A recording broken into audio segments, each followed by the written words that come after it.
One for Mum, one for Dad, one for the country. And there has never been a more exciting time to be in Australia. Dead, buried, cremated. Australia's basically done for. We'll just end up being a third-rate economy. You know, a banana republic. Just follow the money.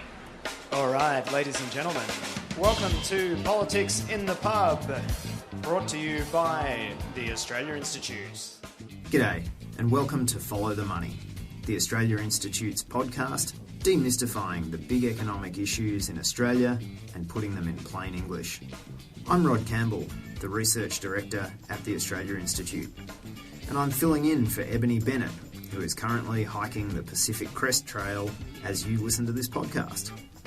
I jumped into Ebony's very big hiking boots to host a recent Politics in the Pub about the Murray Darling Basin. I'm pretty excited about hosting Politics in the Pub. I didn't think that the Institute would let me do it again. The last time I hosted it in Adelaide, it ended with a fair bit of heckling from the crowd. The time before that, in Darwin, it ended with legal threats and angry phone calls from the editors of well-known Northern Territory newspapers. I'd like to particularly thank Ebony for not being here and giving me another chance at hosting this wonderful event. But seriously, the Murray Darling Basin, it's fair to say, is one of the biggest environmental stuff-ups in Australian history, and the current drought is only making matters worse. This is not only a story about water, this is a story about numbers. Big numbers. $13 billion of federal government taxpayer funds has been set aside to fix Australia's biggest river system, the Murray Darling Basin.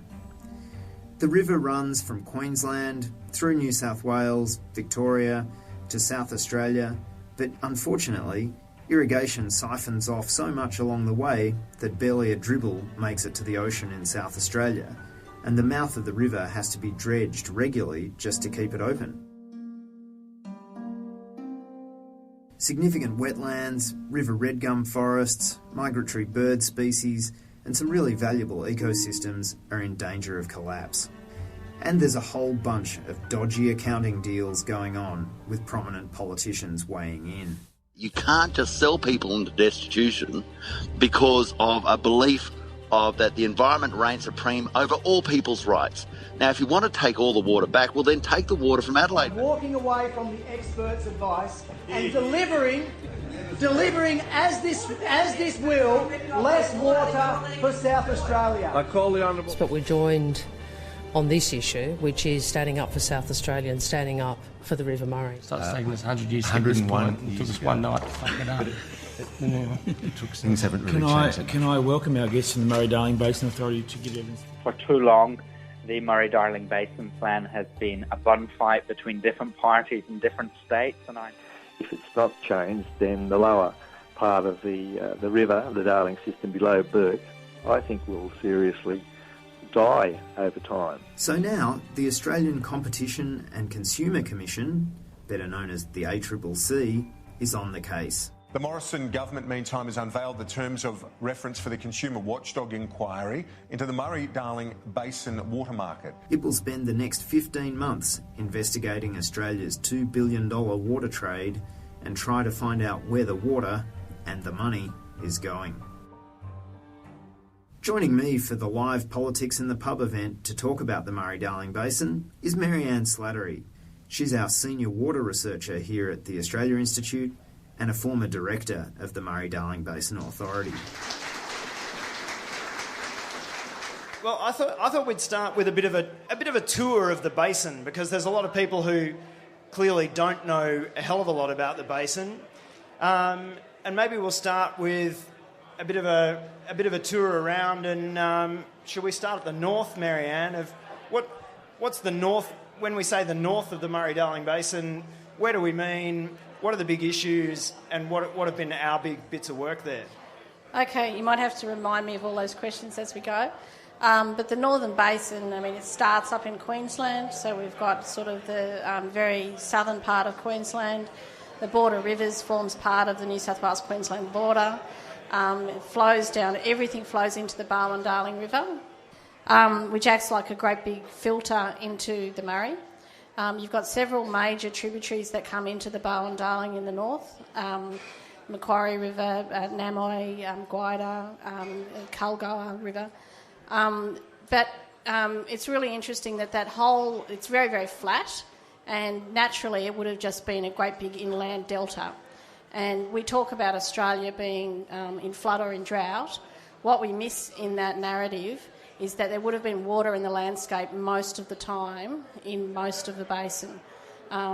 So in the north you've got these very big rivers, more episodic, but you've got 5 weather systems that pick up all those tributaries.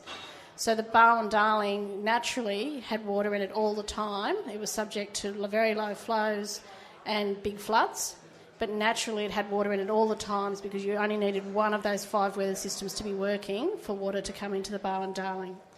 The Barwon Darling comes all the way down from the Queensland border, all the way down to western New South Wales, and comes into the Murray. So it's very, very flat, and there's floods there pretty often. And one of the big issues has been floodplain harvesting. Can you tell us a little bit about that? So the Basin Plan was brought in 2012, and it was meant to bring all forms of water that we take out of our river systems and our water systems into a sustainable diversion limit. So we figured out supposedly how much water we can take and have a sustainable environment, and how much more water we need to take out that's already going to irrigation. One form of take that had never been measured or regulated is floodplain harvesting. So in a system, everyone's heard of Cubby Station. You've got... Has everyone heard of Cubby Station? Yeah? Oh, that's pretty solid. Okay. You've got a very flat landscape that naturally is a great big inland delta, so you've got lots of water that frequently goes out of the river channel, across a floodplain, back into a river channel, lots of braided systems. And so Cubby, back in the 90s, just put up some relatively low levee banks to capture that water and redivert it and put it into dams. What's happened under the Basin Plan is a perverse outcome where, in order to regulate this floodplain harvesting take, there's been a big rush to get floodplain harvesting operations licensed. There's actually been an increase in floodplain harvesting, a huge increase in floodplain harvesting, and licences are about to be issued for floodplain harvesting take. So I guess, essentially, I know this is a word you've used a couple of times, we've sort of seen the cubbification, if you like, of a lot of the areas up there. The strategy of Cubby of diverting floodwater into their own private dams, that's been pretty widely adopted up there. There are now hundreds and hundreds of cubbies in the Northern Basin. Cubby itself is now complaining that they don't get the low flows into Cubby Station that they used to get because it's being taken upstream. That floodplain up there is the river. That's the river system. Just because it's not in a channel, it eventually ends up in a river, and it has an enormous ecological benefit. Now, it gets worse because a lot of these structures, new structures for levee banks and dams, new dams, have been paid for or subsidised by the Commonwealth under the Commonwealth Efficiency Program. So, I guess before we might talk about the efficiency program a bit later on, but maybe we'll talk about the most famous floodplain harvesting of all, the company that may or may not have had anything to do with Angus Taylor and Watergate, and perhaps our report on that. So Australia Institute released a report in February last year called That's Not How You Haggle, basically around a sale of water from a company called Eastern Australian Agriculture to the Commonwealth as a part of a water recovery. That water was an overland flow.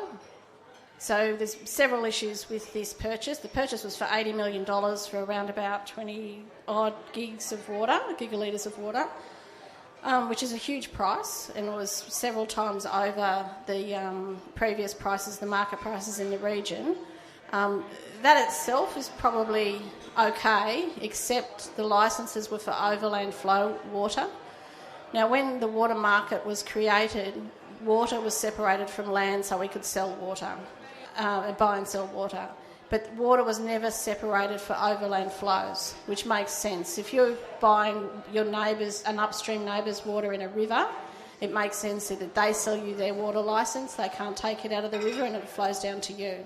What doesn't make sense is an overland flow licence, because it's very specific to the piece of land that you hold. And so that water has never been separated from land. So the Commonwealth bought that water, and there's no means, as soon as it leaves the farm gate, it's not protected. There's no legal recognition of that water. So that was sort of $80 million for water that it then flows onto Cubby, doesn't it? There was two properties involved. One was immediately north of Cubby, so that overland flow, if it's not captured at that property, would then flow into Cubby Station. If you could make a deal with Cubby, and Cubby have been pretty good corporate citizens in recent years, if you could do a deal with Cubby not to take that water, there's nothing to stop it flowing into the next property down. And so it's a pretty strange deal.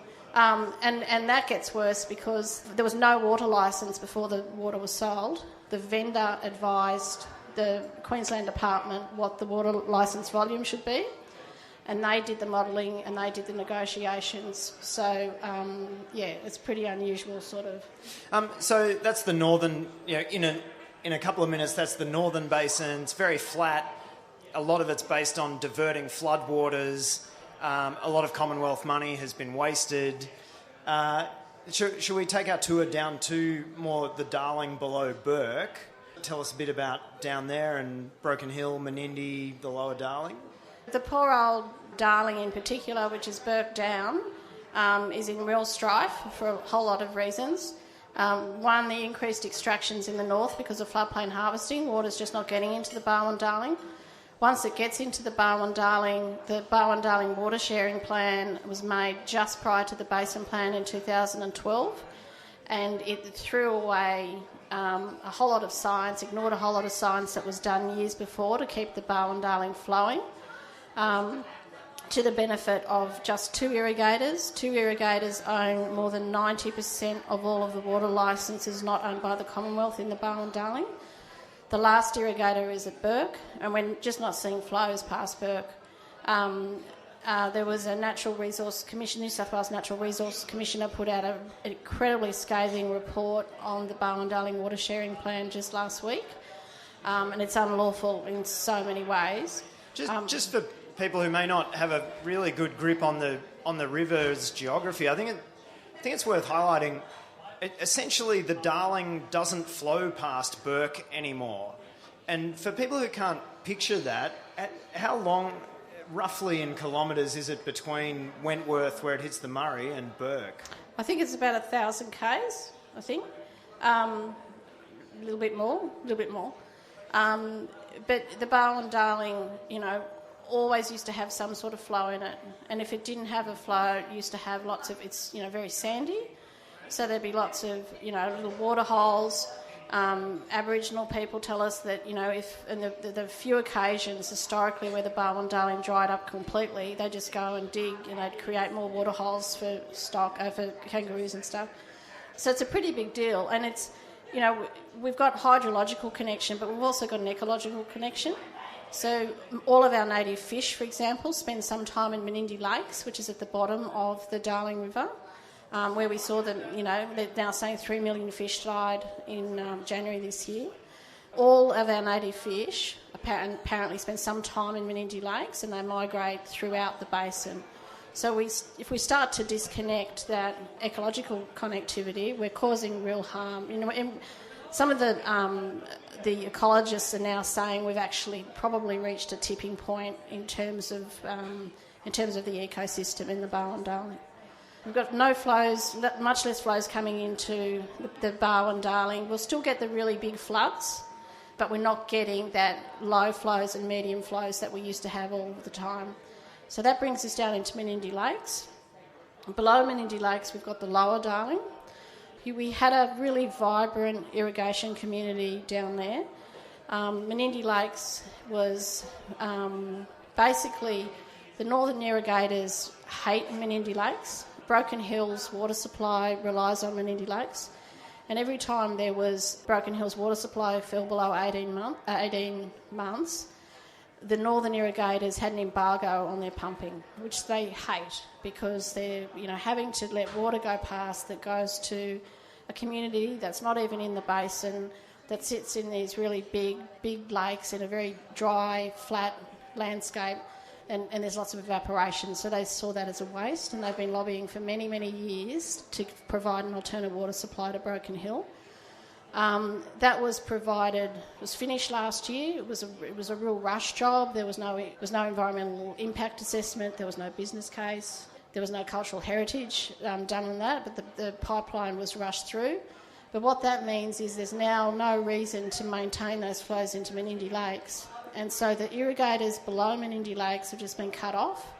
I heard this week that most of them are permanent plantings, so citrus. I've heard last week that the last of those irrigators have just turned off the taps and have to walk away from those farms. This is all done by stealth. There's no compensation for these people. There's no compensation for the property owners, the business people of Menindee and those other townships. But there was compensation for someone, wasn't there? Yes, there was. There was one large cotton farm there called Tandow that was owned by Webster's Limited, which is come into water since the Basin Plan was implemented. We allege no unlawful activity by Mr Corrigan or any other director or staff member of Webster's. Webster's bought Tandow in I think it was about 2015, but it was very close to when they sold their water to the Commonwealth. They sold about 20 odd gigs. That was another $80 million transaction, plus the next year's water, which they got a $20 million cotton crop from. So they received, their water was valued at $26 million. They received the $80 million in total, plus the following year's water, which is worth quite a lot. They were the only people in the basin anywhere to get any compensation. Meanwhile, all of the other irrigators and property owners in the Lower Darling have literally had their water turned off. And it's worse, the Barkindji have native title over an area that goes from Wentworth to Broken Hill. It's the largest and up nearly to Burke, the largest native title holding in Australia. They won that because of their proven connection and ongoing connection to the river, and they've had their water taken away from them. And so much scandal, so little time. But I guess one pattern that I've noticed in working with you, Maryanne, and that you can definitely see in the Lower Darling, that when you look at issues across the Murray Darling Basin in any detail, it suddenly becomes clear that this isn't about environment versus irrigators. It's not, greenies versus agriculture. There's irrigators who are being hard done by as well.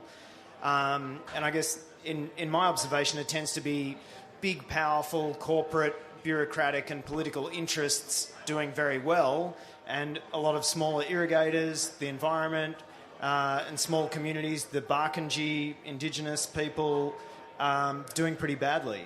Yeah, this reform has definitely been at the expense. It's not delivering for the environment, and it's certainly not delivering for small irrigators and floodplain graziers and pastoralists. There's definitely there's a whole lot of people that have been really hurt through this reform, and it's really tragic, and it's really damaging to our agricultural sector as well. We're seeing this increasing lack of diversity. We're moving to two crops, cotton and nuts, and a lot of the nut plantations which are dominating the south are owned by foreign companies. Let's keep our tour going quickly, but I'm keen to get to some questions. Let's talk about the Murrumbidgee, which of course was on Four Corners the other week, so it's a pretty hot topic at the moment. Let's talk quickly about the Murrumbidgee in the Southern Basin. So the Murrumbidgee is one of our biggest rivers, one of the four biggest rivers in the basin. It gets a lot of snow melt. You always used to be able to bank on a near to natural environmental flow coming down every year because it couldn't be captured. There was no large on-farm storages in the Murrumbidgee. So there was this flow that was in excess to consumptive needs. And we're sitting in its catchment here. Yeah, yes. You can see it from your house. You can see it from my house. We'd get this near natural flow, and then that would flow down into the Murray and providing environmental benefit and economic benefit into the Murray because it bolsters the Murray irrigators' water security. I've heard irrigators call that a disconnected river now, which is outrageous. One of our biggest, best rivers in a reform that's meant to deliver more water to the environment is now being called a disconnected river. What you didn't get on Four Corners for the people that saw that is the scale of the changes that are happening in the Murrumbidgee.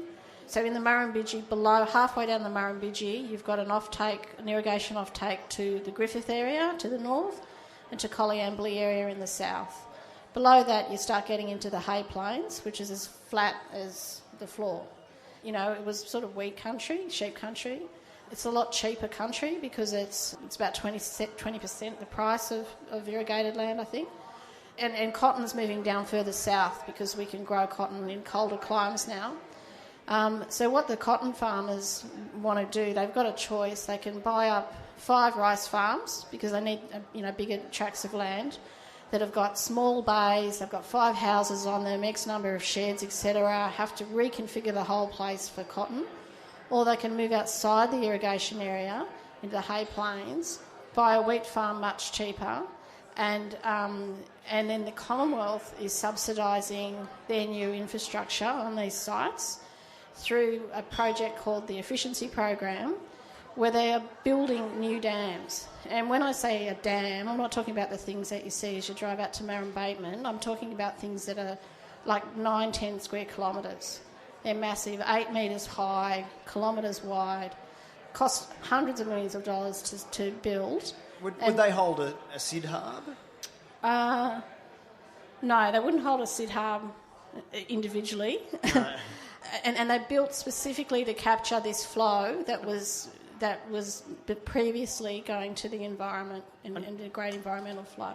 They might hold a Lake Burley Griffin though. How much is a Lake Burley Griffin? I think it's 40 gigs. Oh yeah, they'd hold a Burley Griffin. Yeah. So there's lots of things that I'm outraged in this. How can you have a water saving out of a brand new dam? Why is the Commonwealth paying for these things? And the Commonwealth has spent years investing in improvements in irrigation efficiency. And that, say in the scheme, say around Griffith, and those people are having to sell their water to the new guys around the Hay Plains, and again Webster's is dominating that space. And it's really fundamentally changing agriculture because these guys are buying water out of the Murray that's supposedly for a water saving project in the Murrumbidgee. So they're buying it off rice farmers or people that grow fodder to put onto cotton in a different valley on a new dam in a greenfield site, and somehow that's a water efficiency, a water saving. Yeah. So it's fundamentally changing the hydrography of the Murrumbidgee. Yeah. Yeah. Let's talk really quickly about the Murray and SA. So the Murray is also in a bad shape, not because it's not getting enough water, but because under the Murray Darling Basin Agreement, there's a commitment to deliver a certain amount of water to the South Australian border every year. That's hardwired in. So South Australians are, often the biggest whingers about their water security. They have got the most secure water in the basin because of the Murray Darling Basin Agreement. If you take the water, so that delivery has to be met 50-50 between New South Wales and Victoria. If you take the Darling out, because water's not coming down the Darling anymore, and the Darling used to provide 39% of the flow into the South Australian border, and you take the Murrumbidgee out, because we've got these big new dams, the New South Wales portion of the commitment to SA has to all come out of the New South Wales irrigators portion in the Murray. It also means that without those other 2 tributaries coming in, you have to push water down through the Murray at a rate of knots to get it to the border. Now, add on top of that a water market that's been introduced as part of these water reforms that moves water supposedly to its highest value use, and we've seen a huge increase in nut plantations around the border, also in the Murrumbidgee, but a lot of them down near Mildura area, the Sunraysia area, and they need water permanently. You can't turn off water to permanent plantings like nuts, so they can't, unlike rice or cotton that you don't grow if there's not enough water around. Nuts need water all the time. So last year we saw water, the narrowest part, the biggest constraint in the Murray is at the top of the Murray near the Headwater Dam. And there's a forest there that used to be in pretty good shape because it was the narrowest part of the river that often be overbank flows and keep that wetland, healthy. But what we're seeing now is a huge amount of water being pushed down through the Murray, having to go down through that forest, the Barmah forest, at the wrong time of year, the time of year that the environment doesn't want it, causing a huge amount of scouring because the volumes of water that's been pushed through. You're seeing scouring on the banks, you're seeing trees that are hundreds of years old collapsing into the banks, water going out into the forest when it shouldn't be there. That's causing a heap of wasted water, which means that the irrigators that were growing rice and fodder don't have an allocation. Now, last year there was 1.5 SID harbs that went into the forest at the wrong time of year.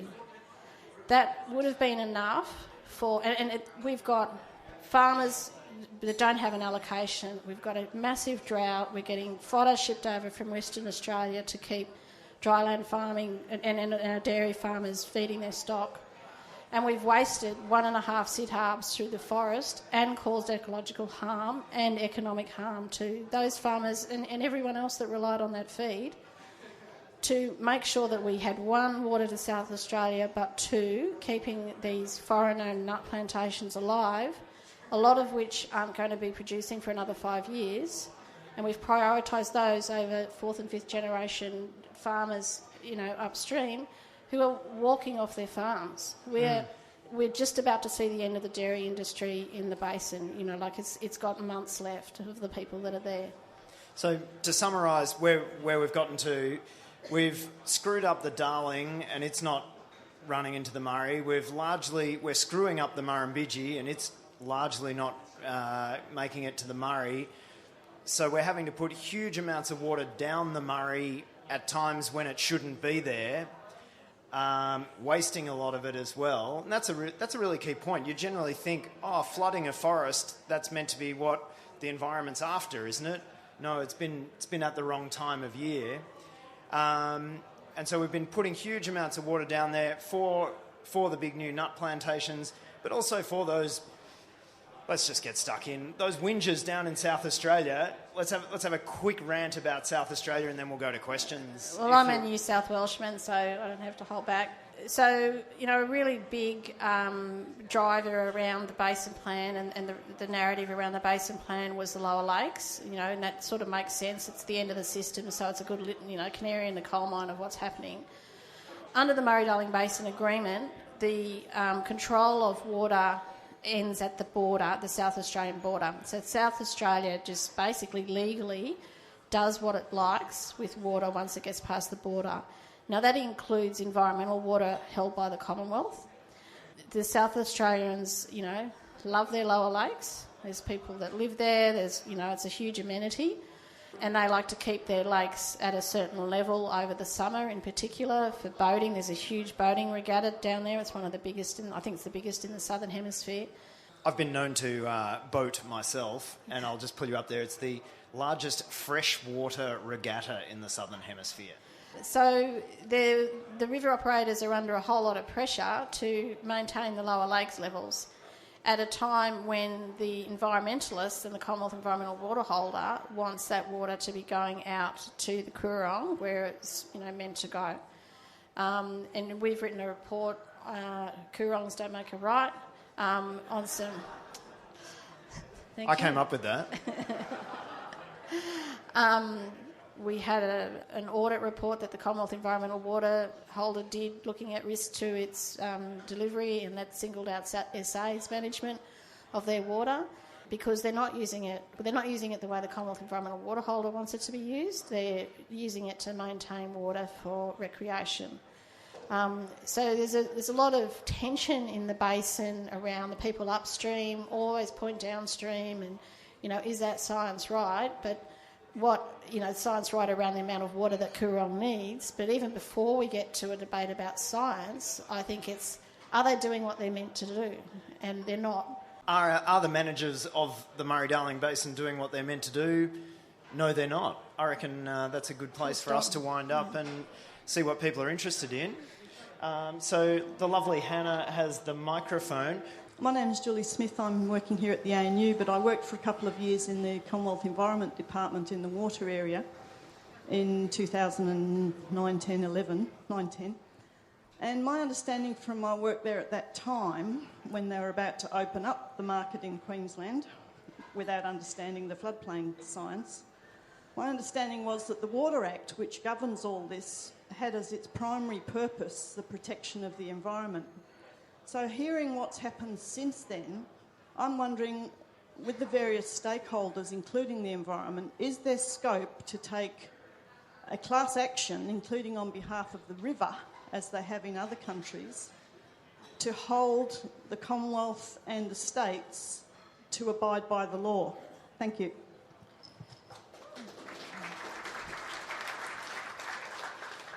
Did you have your hand up when I said, has anybody used up water and down water in a sentence?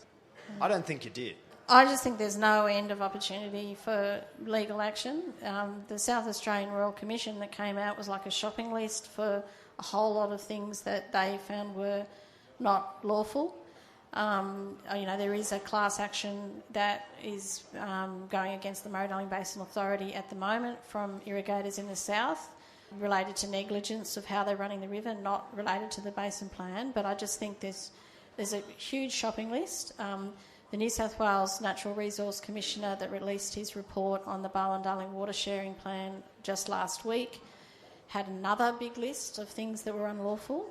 So I think it's just a matter of, it's going to be limited by, the class action participants and the lawyers, I think. Yeah, I think it's a great question, and anyone who's interested in the lawfulness of some of this should definitely have a look at the SA Royal Commission's full report. I guess part of it is, it takes a lot of guts to lawyer up and take on the Commonwealth. It takes a lot of guts to criticise any part of the basin's management, and the establishment behind it, pushes back pretty hard, pretty fast. But I think it'd be great to see environment groups or other stakeholders, looking into that. Maryanne, am I right in thinking Australia's the driest inhabited continent on Earth? Yeah. Okay. So given that, how have we ended up in this situation where governments allow water-intensive crops like rice and cotton and nut plantations to keep expanding? Because I'm not a farmer, never have been, never want to be, but it just seems like utter madness to me. Can you help me understand?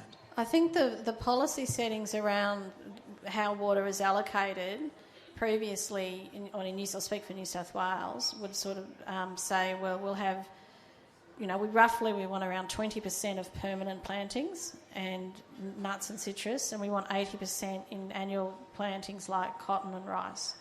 And there was a split in the type of water licences you get and the reliability you get between those two. What's happened with the water market is an incredibly laissez-faire market. It's got virtually no other regulation around it.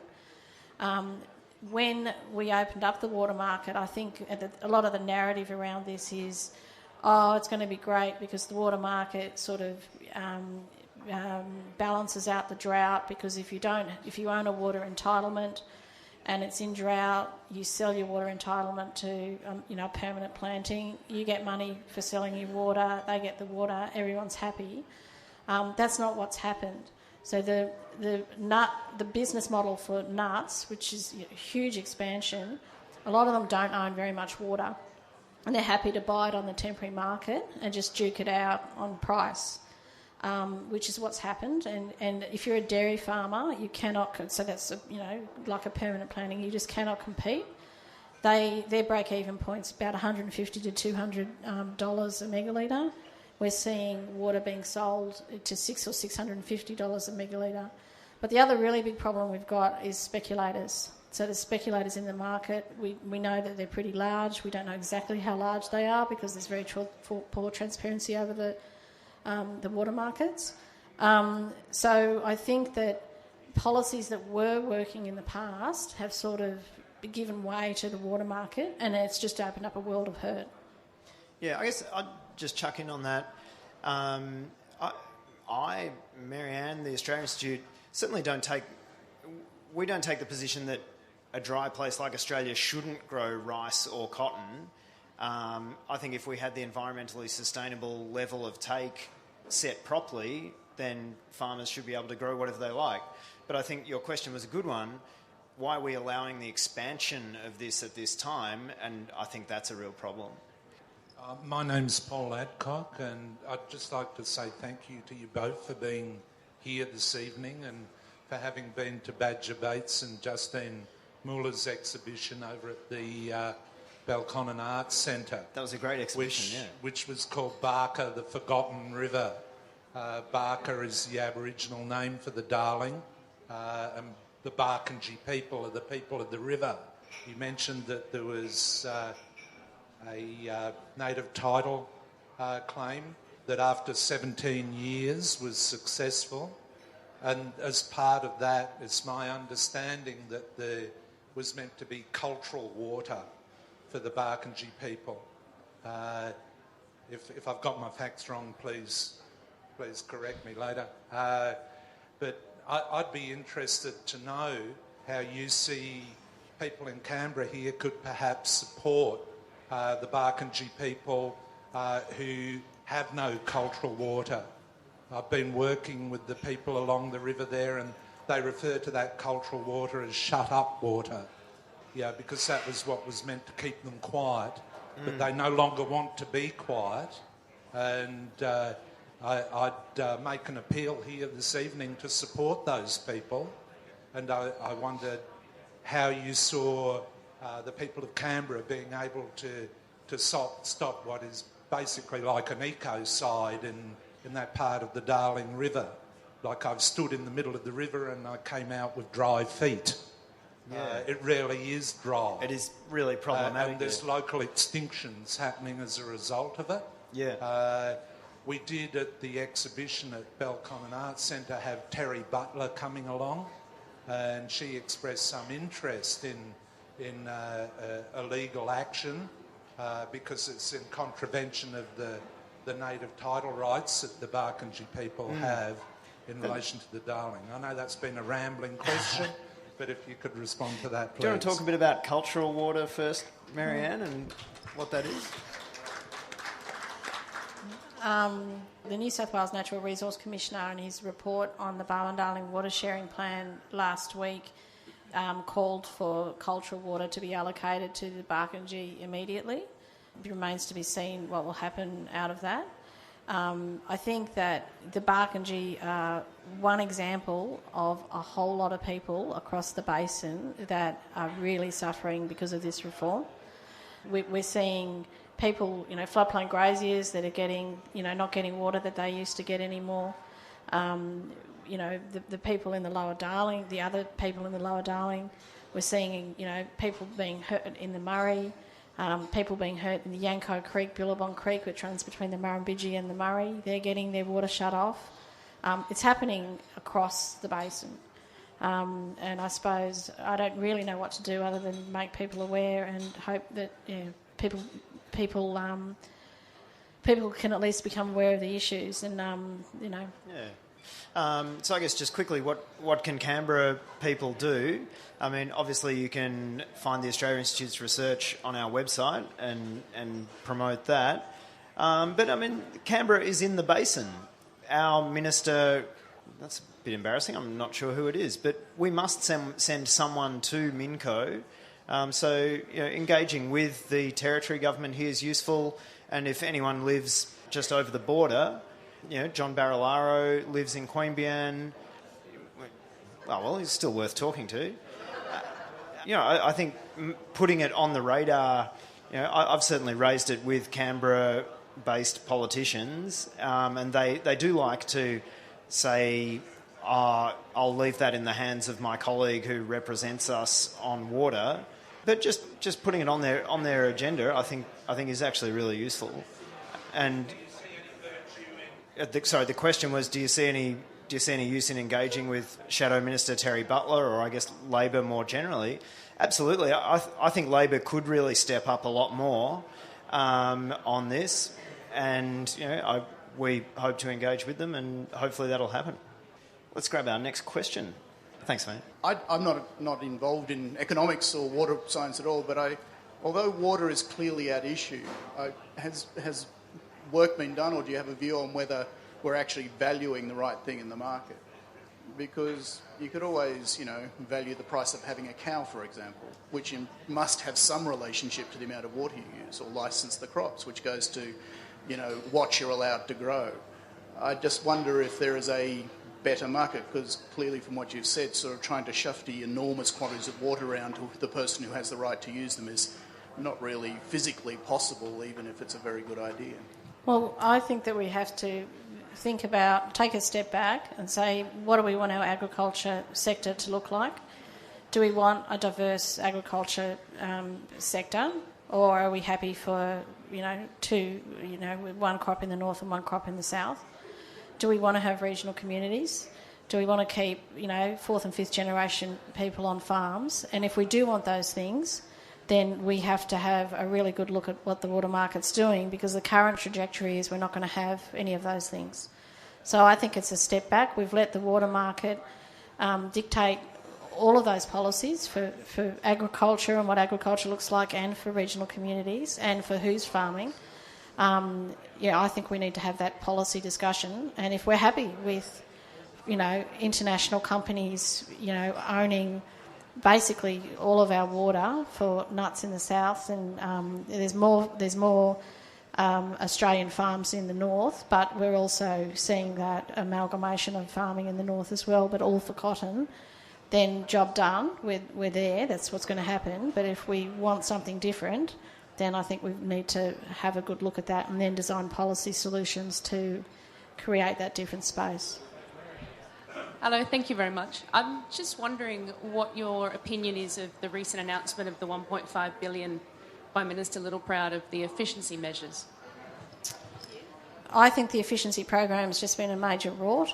There's two types of water that's recovered for the environment. One is buying water by the Commonwealth from individual irrigators directly, and the second way is through an efficiency program where we're supposed to identify a project that's going to save water that irrigation uses. So an example that's always used is you've got a channel that's leaking, so you line the channel and you've got less water seeping out into the ground and more water getting to irrigation, and then there's a saving, let's say it's 100 megalitres, and that's shared 50-50 between the Commonwealth and the irrigator. So the first way of buying water directly from irrigators was seen as really hurting regional communities, because the irrigator gets the money, they pack up, go and move down to the south coast, there's less production in the area, it hurts the rest of the town who get no compensation for that.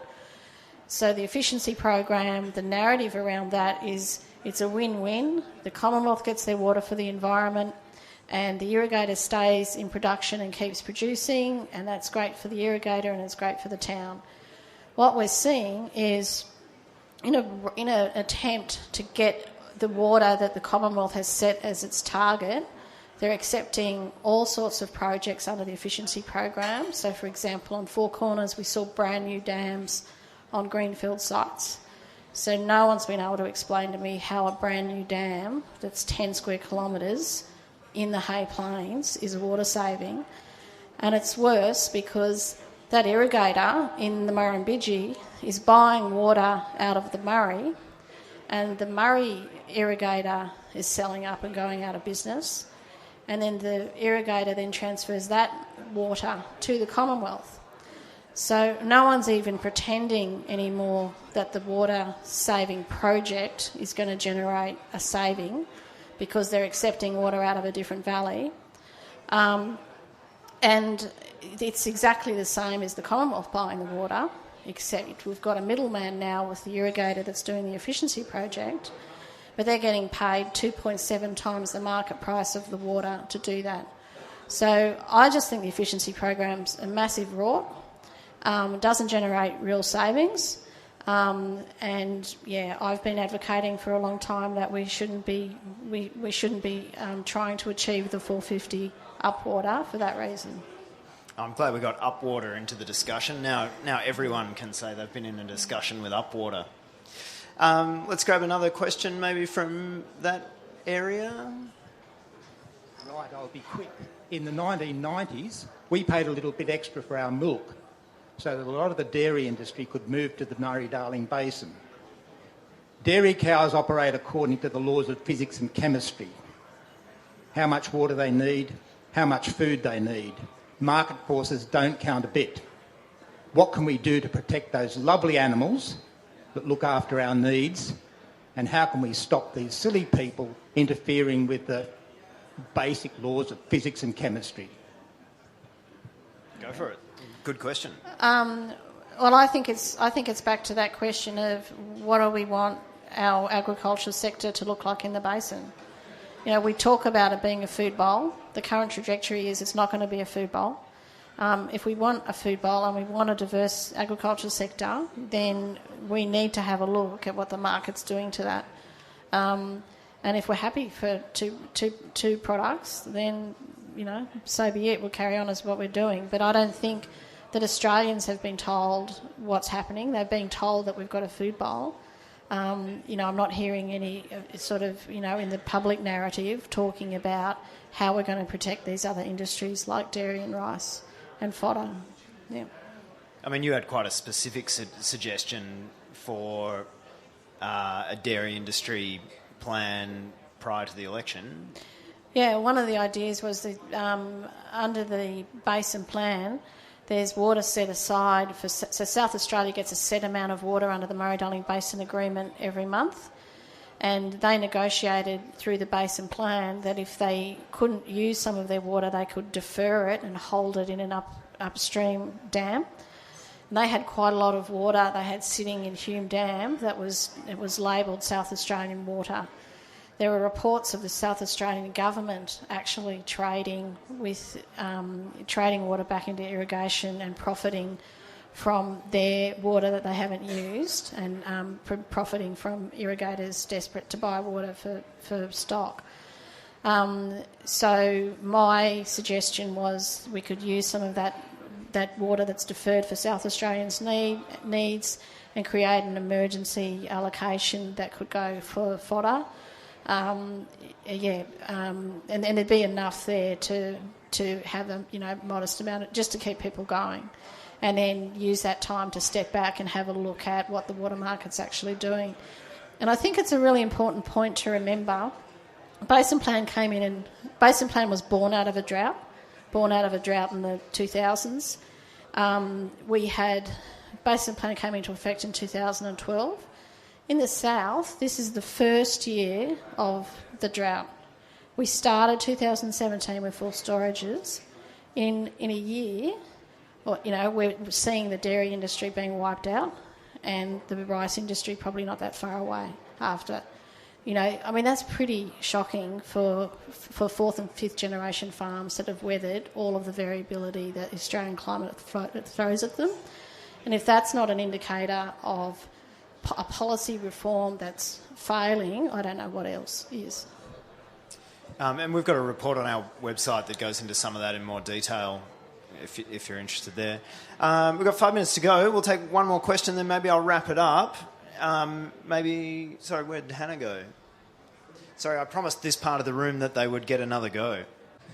I am a irrigator down on the Murray River, and I can tell you we do feel like refugees because we know that the water's not coming down the Darling, and we know that all of our water is going out to sea in South Australia or being wasted in evaporation ponds in South Australia. And the devastation down there, when it's not raining, the dairy factories that are built around the place and the value-adding, oil crushing, flour mills, malt houses, you name it, they're all going broke. Some of those regions have up to 86% unemployment. And it's not just the economic travesty that's happening to a lot of hard-working Australians, but I can tell you in the last 12 months that 22 people have suicided down there. Another 2 in the last month, people I know. And it's not even the old blokes that have weathered all the storms and had all the fights, wrestled cattle all their life. It's the kids that just can't see a future. Not on drugs and not drug-related.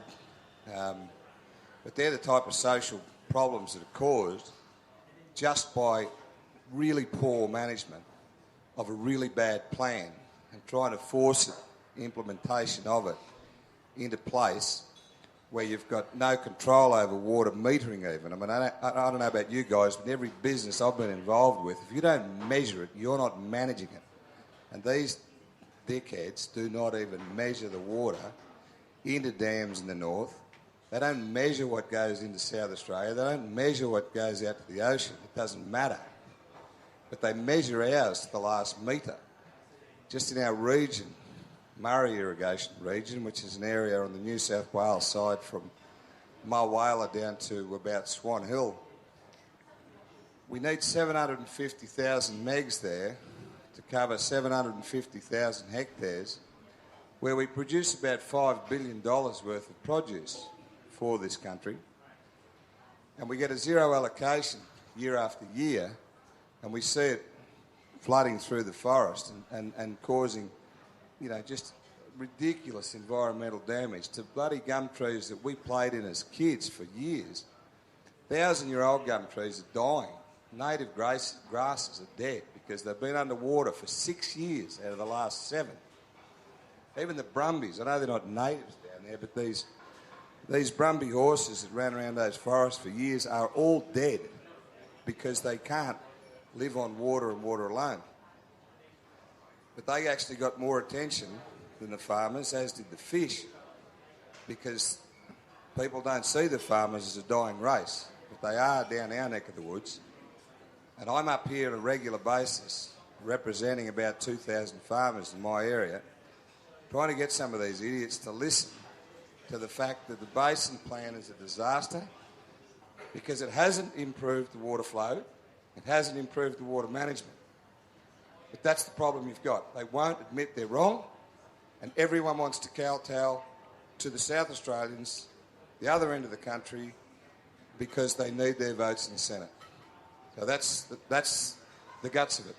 Did you have a question as well, Chris? Or I wasn't telling you to sit down, but...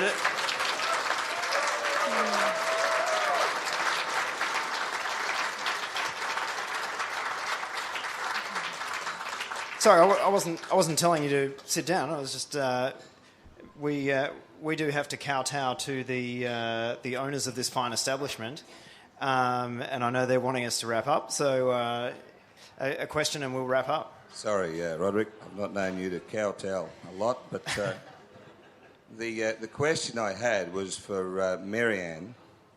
The Four Corners program, which we all thought was really missed the mark.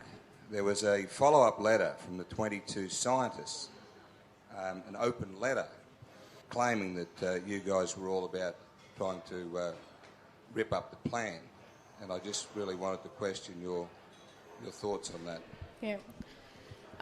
So we haven't defamed anyone yet. Let's try and keep it that way, Maryanne. So there was an open letter signed by 23 scientists about a week ago, saying that the recent Four Corners program was sensationalist. It included people that were trying to rip up the basin plan, or worse, a witch hunt for hard-working bureaucrats. And what was really disappointing about... And they claim to be experts. So there was one academic on the program, Quinton Grafton, who was very academic at this university, who was very critical about the policy of the efficiency program, and conceptually it doesn't save water, because that example I gave you before about water leaking out of a channel, he's done a lot of work, a lot of academic work that's been internationally peer-reviewed that says, well, actually that water, does actually return to the environment. maintains groundwater. Sometimes it goes back into the river. It is going back to the environment. So he was critical of the policy of the efficiency program. This letter, criticised that notion.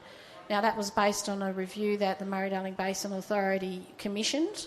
They paid for a review by academics, but that review refused. They refused to have that review peer-reviewed. So, in my view, that's not science. The science is a scientific process, and if you don't stick to the scientific process, it's not science. I call that a consultancy. That was the terms of reference set by the Murray Darling Basin Authority, paid for by the Murray Darling Basin Authority, and in my experience, having worked there for many years, probably edited by the Murray Darling Basin Authority. All of the academics on there, or most of the academics, receive funding from either the Murray Darling Basin Authority or the Commonwealth Environmental Water Holder, and sadly, the business model for academia relies on external funding, so they really rely on that funding. I'm not aware that any of the academics had done any academic work in the actual issues that were raised in Four Corners. So Quinton Grafton was talking about the policy that he believes is flawed and based on his research is flawed. I was talking about the implementation of the policy, which is being rorted, and none of the academics went to that. But I think it's nearly like if we criticise the Basin Plan, if you criticise the implementation of the Basin Plan, you're trying to wreck it, you're trying to tear it up. So we have to turn a blind eye to all of the maladministration and malfeasance. There's been fraud, there's been bribery, there's been water purchases for water that doesn't exist at hundreds of millions of dollars more than it's worth. There's governments, trying to cover this up. It just goes on and on and on. The only type of scandal we haven't seen is a politician receiving a brown paper bag full of money. And that's not to say it hasn't happened, but we just haven't seen it yet. So,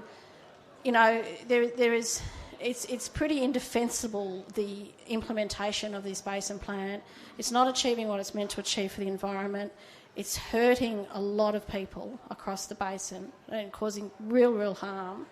And we're not allowed to talk about any of that because of this sacred cow that's the Basin Plan. And we have to, if we talk about the bad things that are happening, we're risking the whole Basin Plan. And I just find that a nonsense in a reform that's a decadal reform, that's $13 billion. Policy ideas that we had 10 years ago might have seemed like a really good, sensible, best policy idea at the time.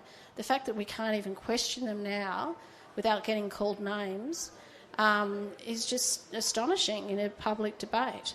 The fact that we can't question purchases that have, hundreds of millions of dollars too much. And when we get the information about this through the Senate or through FOIs, it's so heavily redacted that you can't see anything. There's no transparency. It's quite extraordinary, I think, that we're in this debate that you're either pro-Basin Plan or against Basin Plan. And I think my assessment of that open letter is that it was a very politicised letter. Even though scientists signed it, I don't think were. I don't like to criticise scientists, but I don't think they were being true to the scientific process. I mean, I think it's worth adding in. I mean, we're talking about an open letter that was signed just with people's academic positions at the end of it. What they didn't say, or what you had to email the universities to discover, is it included a board member of the MDBA.